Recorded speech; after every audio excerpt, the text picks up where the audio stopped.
Hello, guys, and welcome to another edition here of the Irish Abroad Show on this Thursday evening with myself, Ger Browne, and as always, Paul Tierney alongside me for this week's show. Paul, how's all yourself? I'm sitting down here at the moment looking at Arsenal's game against SC Zurich. I imagine you're quite happy.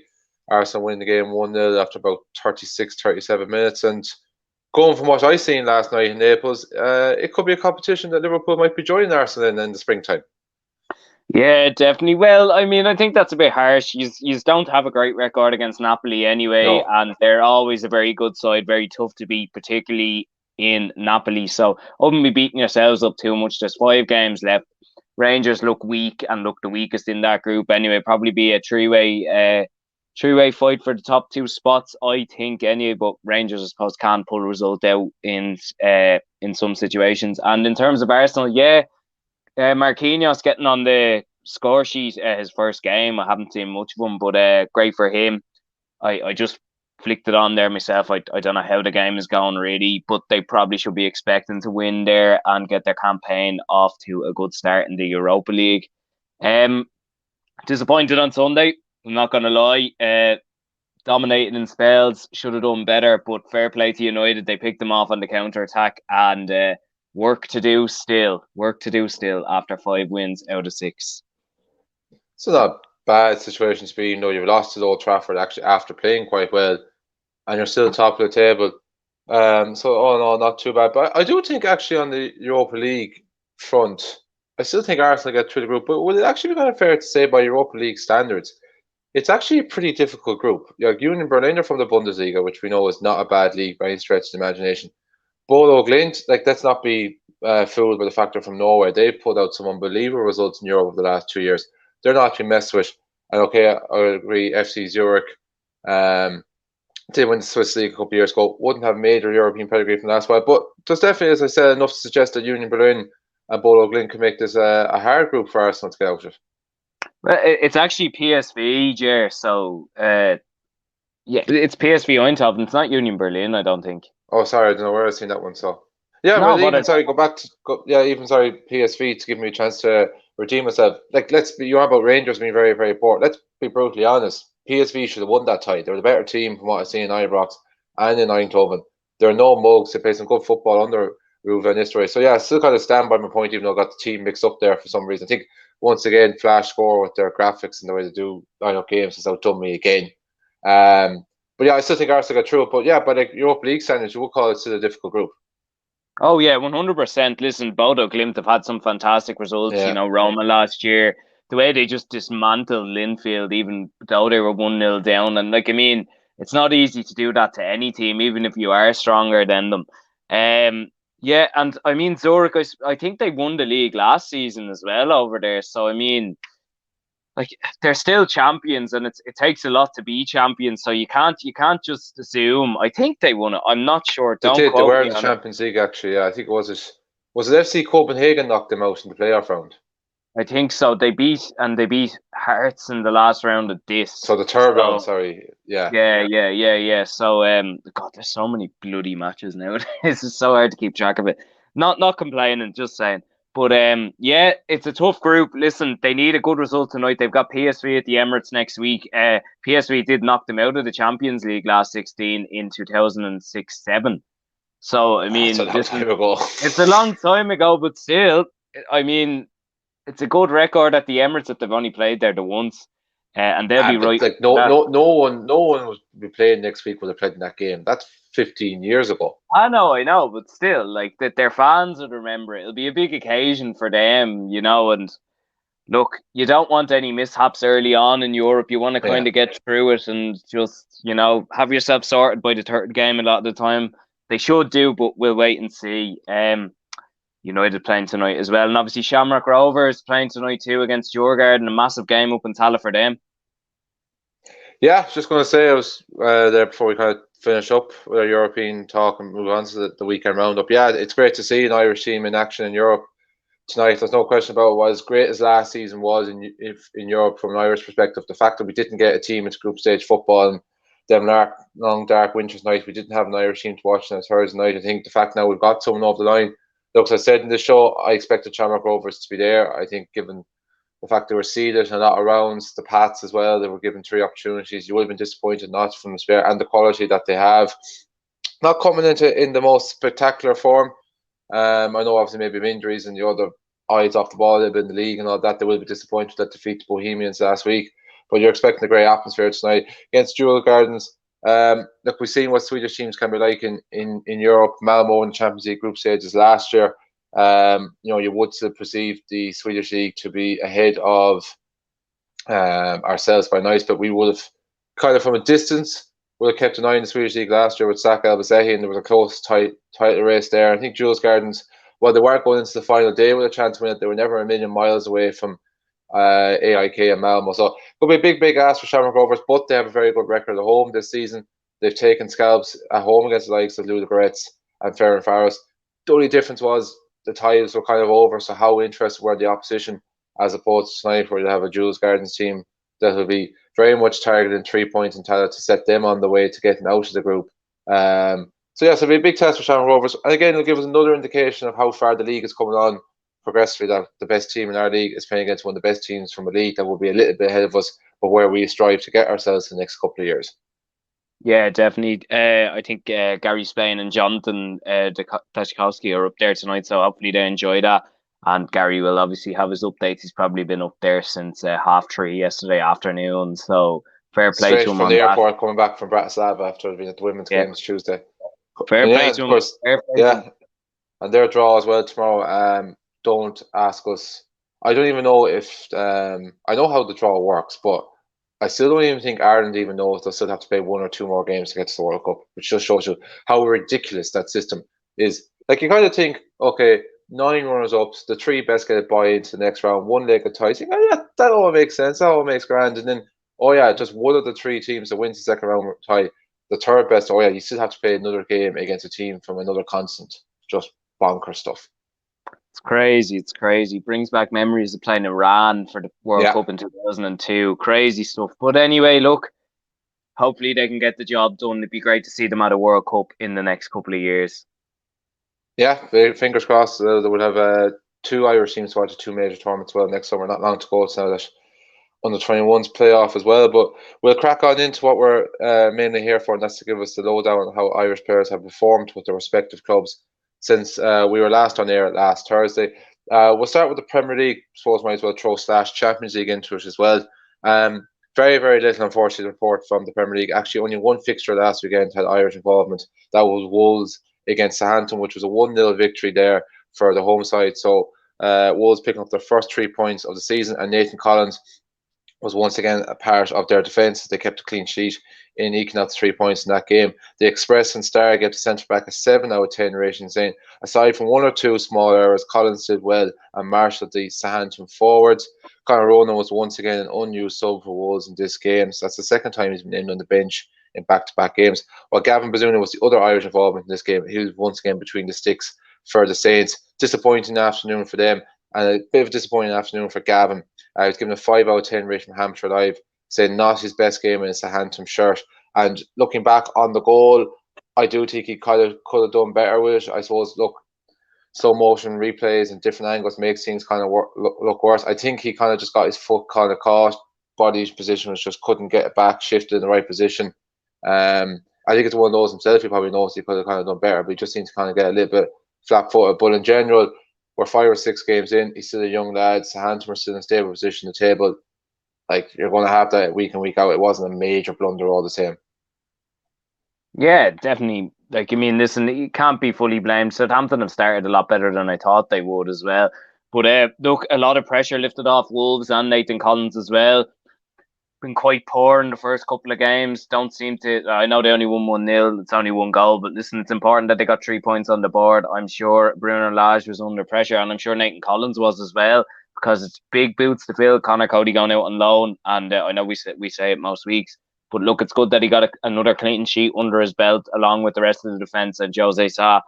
And in terms of Gavin, yeah, listen, probably could have done better. But as you said, it's harsh to criticise. He will get a couple of clean sheets and he's going to make a ton of saves this season, and I think he's well capable.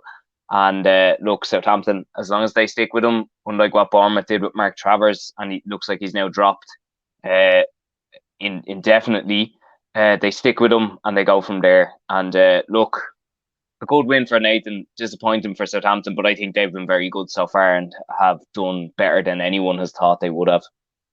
Yeah, and looking ahead to the game against Scotland in 2 weeks on Saturday, like you'd imagine, the way the goalkeeper situation is with Cretan Kelleher still not even named on the bench to Liverpool due to injury. I think Gavin will be back among the sticks in Hampden Park for that game. Just before we touch on the Champions League as well, bad news for yourself, Paul. Zurich have equalised, so it's 1-1 Have now in they? Switzerland. Yeah, just Oh, goes. great. I'm telling you, it's going to be a tough group for Arsenal in this Europa League. I heard someone saying a few weeks ago, an easy group by Europa League standards. I think that's actually a tough enough group. And yeah, we mentioned Champions League because Matt Doherty came on for the closing minutes of Spurs' 2-0 victory at home against Marseille last night. I think I'm correct in saying that was the first Champions League game at the new Tottenham Hotspur Stadium. Or no, they did play there, sorry, in their first full season, apologies. But it was the first one in a while.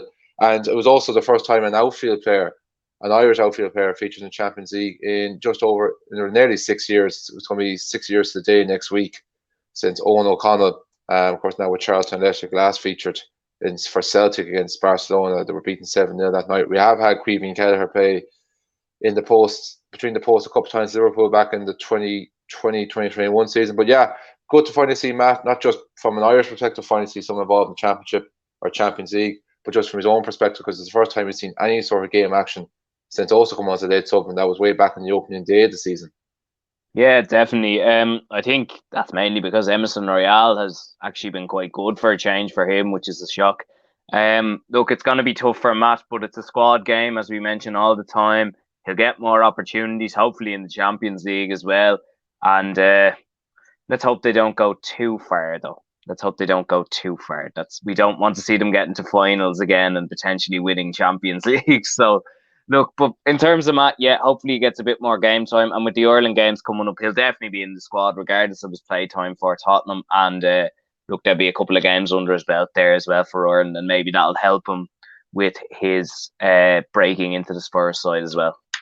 Yeah, the Spurs have 3 more games before the international break next weekend, so hopefully there will be a bit more game time for him there. We'll move on to the Championship, just the weekend to get through, but still loads to bring you as always in the Championship because it's the league that has the most Irish involvement.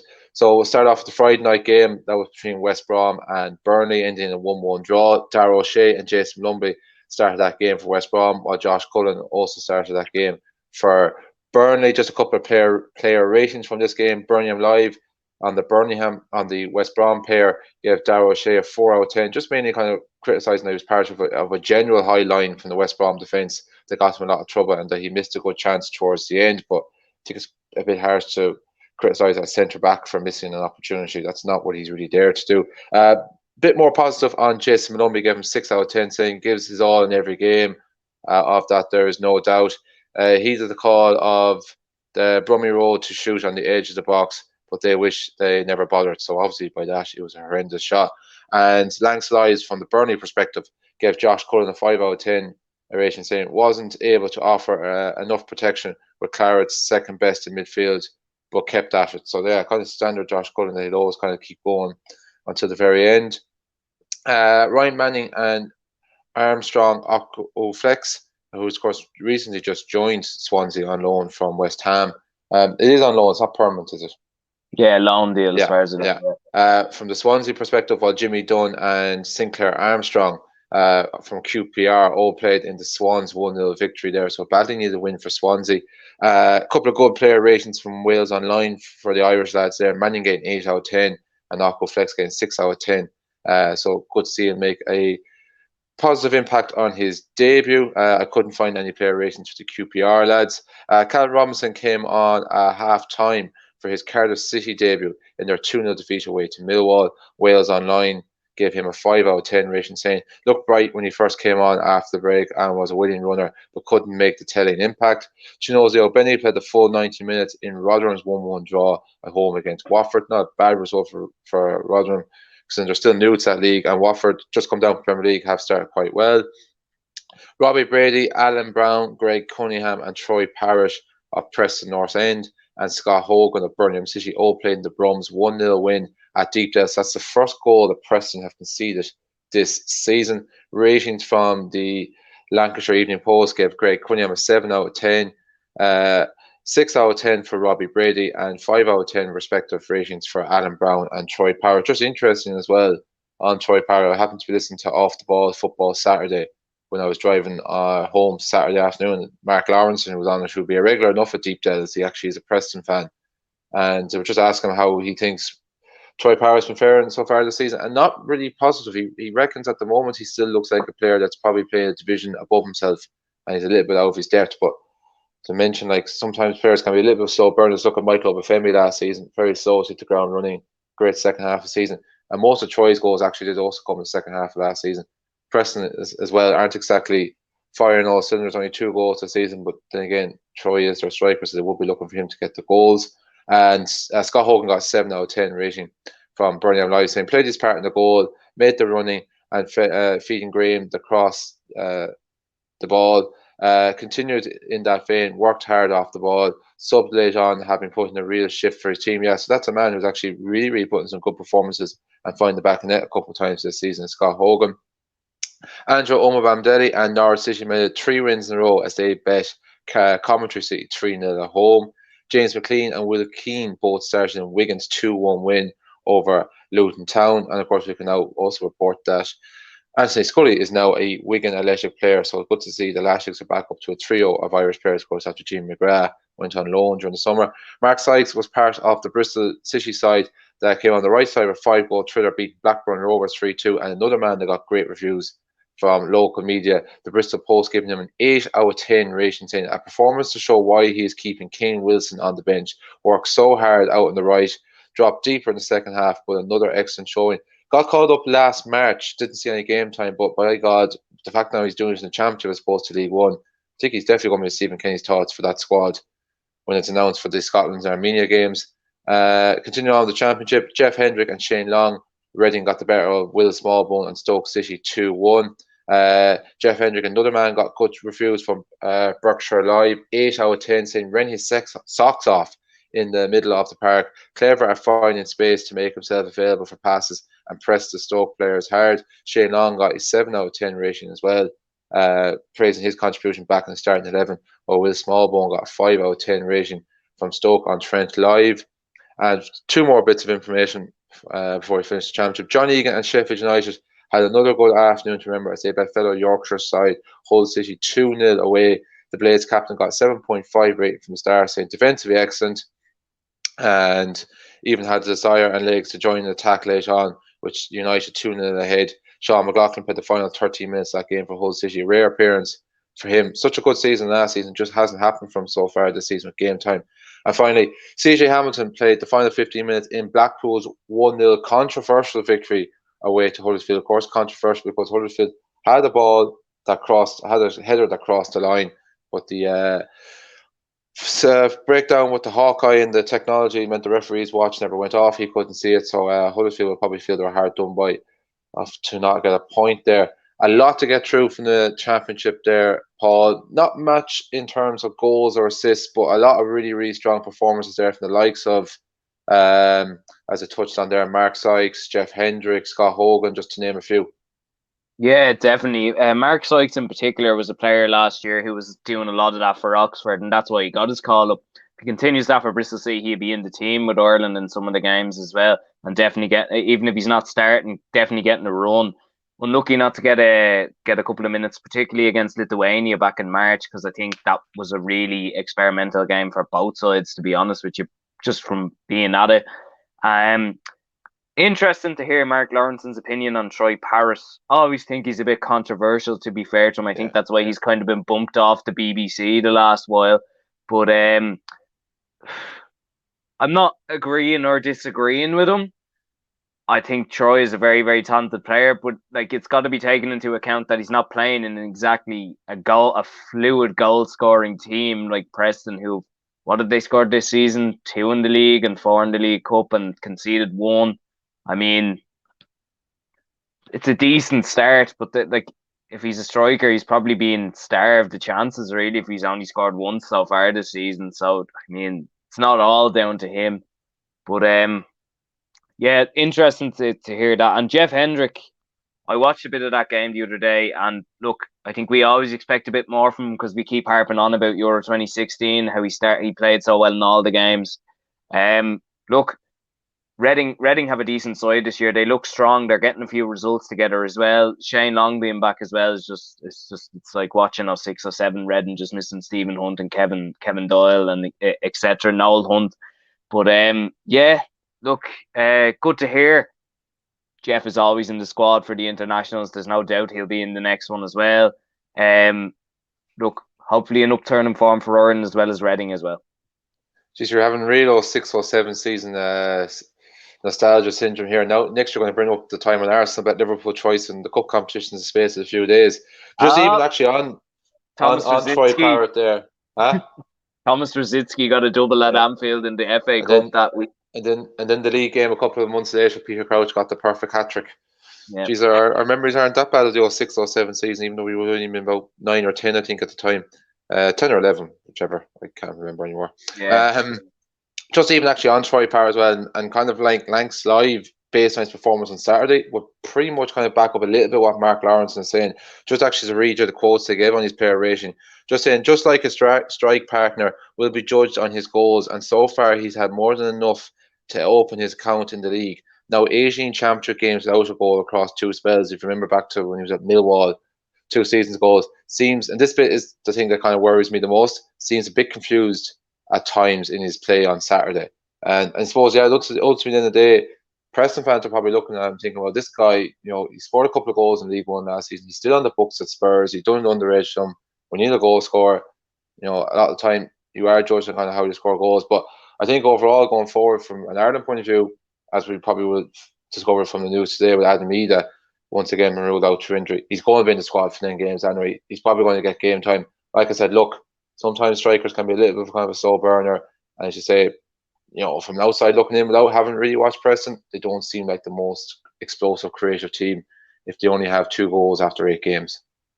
Yeah, definitely. I think with Preston as well, they're probably a bit confused overall as a team if they've only scored twice and conceded once. Like, are we a defensive team? Are we on the break? Are we an attacking team? We probably don't know. In terms of Ireland, I think it's probably one of the only occasions that I've said in the last few years that Parrott would probably get more of the ball coming through to him from the midfield than he would at Preston, if you think about it, because Josh couldn't be feeding him in the ball. If Horahan's on, he'd be giving him the ball high and low. Several others as well. Jeff Hendrick, if he's in, crosses all the time. You think of the goal he got against Scotland, lovely play between him and Michael Obafemi as well. So they're going to be looking for each other. And I think Preston don't really, like, as much as they've started well in a way, they're probably not 100% on their identity yet, really, of how they're going to go at stuff. And that's just me saying I think he's going to get more of the ball for Ireland, and I think he might get a couple of goals in the 2 games here. But definitely, I think he should be looking to score against Armenia anyway. Scotland away, depends on what Scotland really turn up and what Ireland turn up, because usually it's quite a tight game. But we gave them a hell of a beating the last time. I'm sure they want to rectify that. Yeah, sure. Look, hopefully Troy will find the back of the net sooner rather than later and shut us all up. We won't be having this discussion next Thursday. Do you want to bring us League One now, Paul?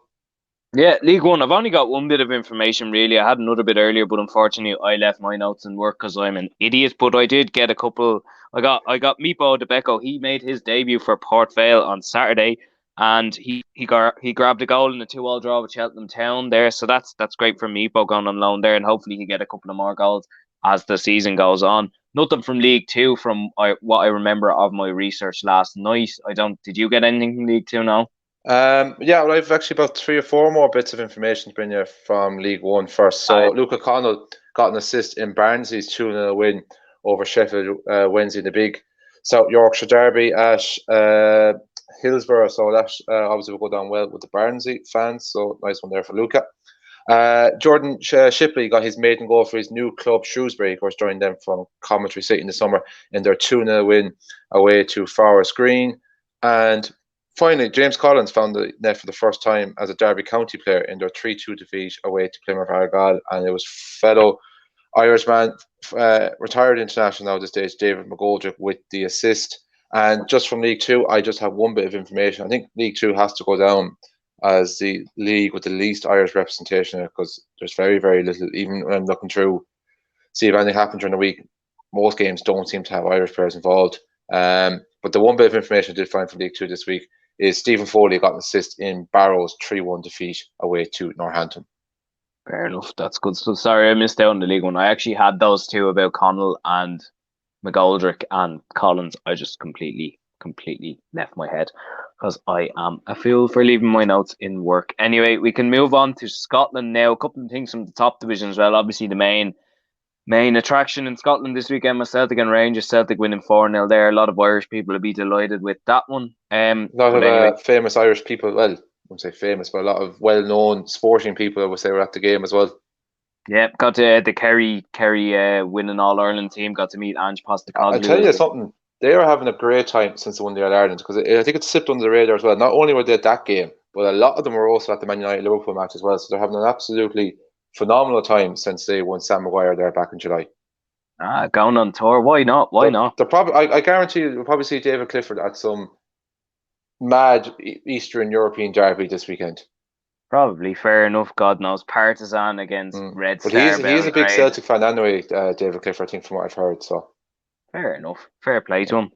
Anyway, we can go on to Scotland anyway. So Johnny Hayes grabbed an assist in Aberdeen's 1-1 draw with Ross County on Saturday. Johnny Hayes, who's actually got a few assists so far this season, done well for Aberdeen. Graham Carey grabbed a goal as St Johnstone hopped off Charles Dunn, St Mirren 3-0. Disappointing result there for the away side, but good to see Graham get another goal this season. Connor Salmon grabbed a goal and assisted Alloa beat, I think it was Peterhead 4-2. Sorry, I've lost that one there. Connor Salmon, another man, okay, in the lower reaches of Scotland, but he's had a fantastic season so far. I think that's his 7th goal of the season, so fair play to him on that. And Daniel O'Reilly grabbed a goal as Hamilton drew 2-2 against one of the other sides in the championship. I actually completely forgot to write who that was against, so that's my Cove Rangers.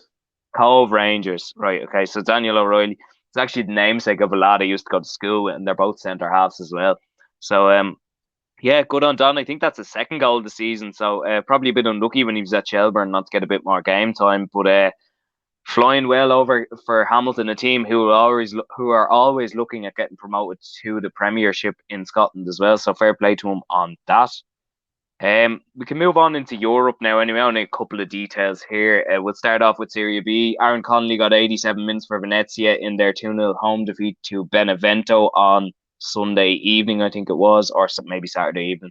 Liam Kerrigan played the full 90 minutes and what looks like in centre midfield as Como were beaten 2-0 by Frosinone. I think Cesc Fabregas came on in that.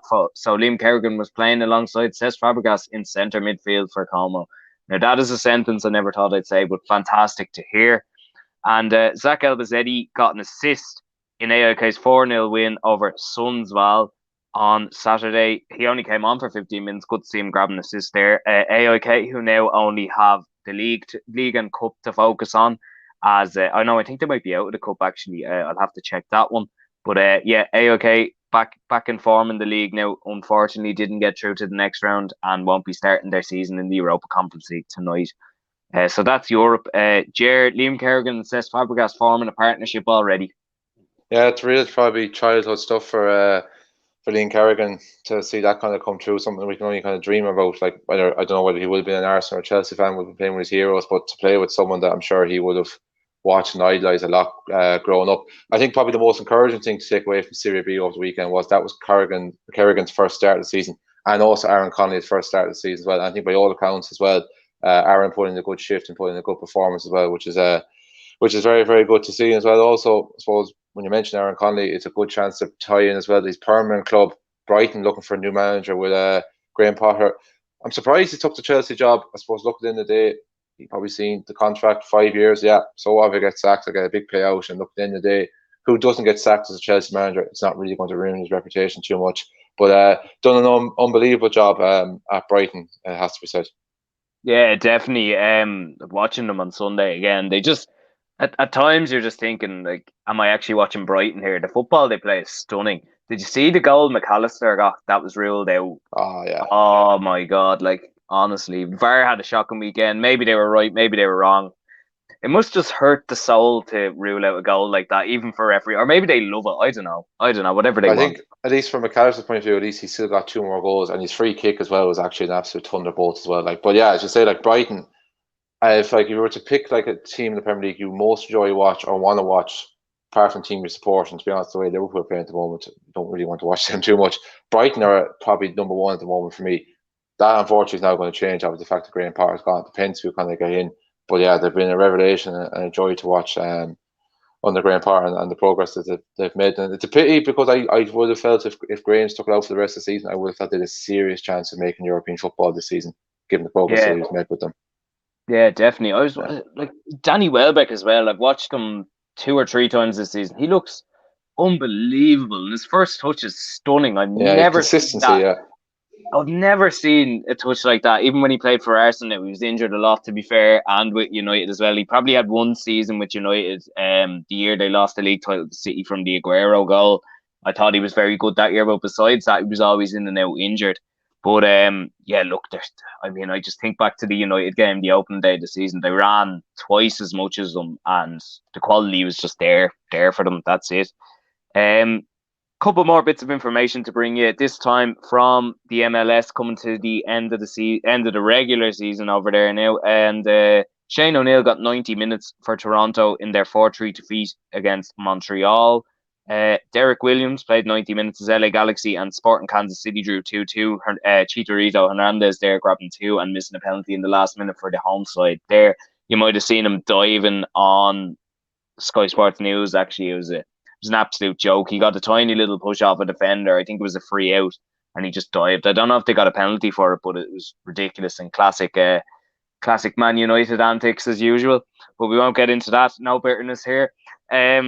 And John Gallagher got 90 minutes as Austin were beaten 3-0 by Nashville. Had a bit of a ropey couple of weeks, Austin, but they're still up there and probably guaranteed playoffs. So I don't think John and Austin will be worrying too much there. So that's it from the United States. Interesting as always.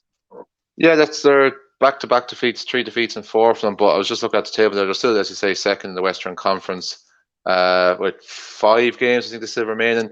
They only need 2 more wins to make the playoffs, so that looks pretty good. So it's actually interesting on the Shane O'Neill's game there with Toronto FC in the last 4-3 to what I would say has to be probably deemed by MLS standards as a local derby against Montreal. You know, there's not many Canadian teams in the league, and certainly not on the eastern side of Canada as well. But did you see an interesting name was a goal scorer for twice for Toronto that game? A European Championship winner.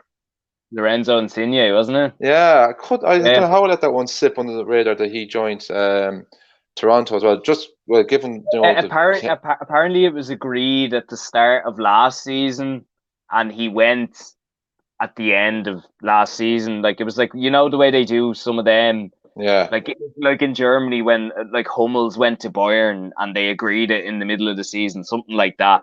I remember there was a big deal made out of it. I mean, there's a player who has so much ability, is still young imagine and if he was playing last night against that Liverpool defence. Oh my God, what a player. Imagine if Mertens was playing, Jerry. It would rip Yeah. us apart. Oh my God. Yeah. I can't believe they got rid of him as well. And they're still absolutely flying it. I was watching them against Lazio on the weekend. They're just all the time, it's just gung ho. It's that Spalletti style football, like when he was at Roma as well. It's just constant. But fair play to them. Yeah, and Bernadeschi is at Toronto as well. I mean, these are 2 young lads. They must just love the money. You got to say it. That's all you can say about it. Like they've come a long way, Toronto FC, since the days of Josie Altidore, I have to say. Yeah, and Michael Bradley is still playing for them as well, which is all right. Yeah, I mean, like they're just. And do you remember Javinko was playing for them as well? He was a superstar with them, little tiny Italian bald fella. Yeah. You would remember he was playing for them. They thought he was an absolute superstar, and he went back to Juve, and he was shite then after that as well. Like really backs up your points in the MLS. Just 2 more bits I have kind of on that as well, just from my notes. Yeah, so that defeat for Toronto leaves them 10th in the Eastern Conference. They're 5 points off the playoffs. 4 games left. First of them up tomorrow away to, I don't know, away at home. I actually forgot to write down, but they're up against Philadelphia Union. So bit of a backs against the jobs wall to make the end of the season playoffs. And LA Galaxy, that 2-2 draw with Sporting Kansas City leaves them 3 points outside the playoffs in the Western Conference. They actually have 6 games left. They must have a couple of games in hand. And the first of them is also tomorrow away to Houston Dynamo. I was looking at there. I think the last round of games in the regular season is the weekend of the 9th of October, so about another 4 or 5 weeks. So I'd say they're probably going to try and wrap up the league before the World Cup, I'd say, with the looks of things. Yeah, I'd say so. I think the World Cup was the 20th of November now because they moved that opening game for Qatar and Ecuador, which is now on the Sunday. Because, we all want to watch Qatar only on one day because they're absolutely stunning football team, as we saw a couple of Octobers ago. But yeah, they probably want to wrap it up. Probably for the best if they do wrap it up as soon as possible as well. But sorry, I got to stop being so cynical on it. It's still a league and it's still making a lot more money than I am. So. I still think it's a pretty decent standard league, in fairness. I just can't bring myself to watch it. We were talking about it there the other night at training, and we were just like, it does be on, but I have no interest. And there's always it's always 4-3 and 5-4. Like, I'd go to a game happily if I was over there. You'd never be like to yourself, right, I'm going to stay up tonight. Like, I'd be kind of into sport in general. Like, I wouldn't even test myself to stay up and watch the US Open unless maybe the finals or something else like that. So I'm not going to do it for an MLS match. Like, yeah, you'd only do it if it's like a World Cup or something. Yeah. Thing. And we'll be looking at that in the next few years as well, I'd assume. Well, in 2026. 2026, anyway. Yeah. Fingers crossed we'll be at it. Probably a big ass, but who knows? Well, we'll be over there anyway. We'll be reporting drunk from the stands, probably. Don't know about that now. Professional as always, we are.